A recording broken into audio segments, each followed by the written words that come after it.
कहते हैं ना कि आपके कर्मों की सजा के रूप में ना कभी कभी आपको औलादे भी मिल जाती हैं, और ऐसी ही औलादे मिली थी शिवचरण गुप्ता को। शिवचरण गुप्ता सोनीपत के वृद्ध आश्रम में रहते थे और महाराष्ट्र में मतलब एक टाइम पर ये बहुत अच्छे कपड़ा व्यापारी भी थे।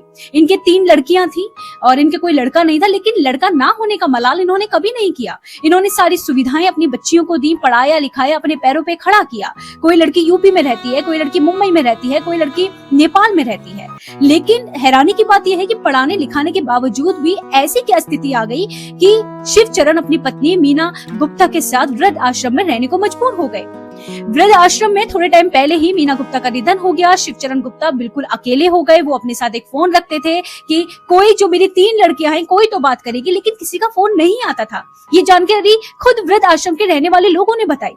जब शिवचरण की तबीयत बहुत ज्यादा उनकी खराब रहने लगी तो ये जानकारी उनकी तीनों बेटियों को बताया गया कि तुम्हारे पिता की तबीयत बहुत ज्यादा खराब है। उसके बावजूद भी उन तीनों लड़कियों के पास समय नहीं था कि एक बार अपने पिता को देख लें, मिल लें। लेकिन वो दिन आ गया जिस दिन शिवचरण ने अपनी जिंदगी को अलविदा कर दिया।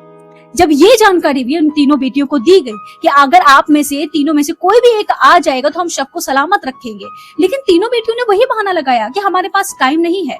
तो ऑनलाइन इन तीनों लड़कियों ने वीडियो के जरिए अपने पिता का अंतिम संस्कार देखा। बड़ी बेटी अनीता ने 5100 रुपए दिए और बोला कि भाई अंतिम संस्कार अच्छा करना। और इसके बाद पहले तो बोला कि अस्थियां संभाल के रखना, लेकिन फिर बाद में बोल दिया कि देखो ऐसा है कि हम लोगों पे समय नहीं है, अंतिम संस्कार की जो अस्थियां हैं वो भी तुम गंगा जी में सिरहा देना।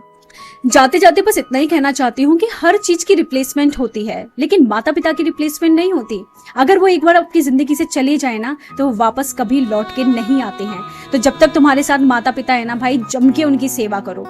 ये दर्द उन लोगों से जरूर पूछना जिनके माता पिता नहीं हैं, वो कितना तरसते हैं अपने माता पिता के लिए, उनकी सेवा के लिए।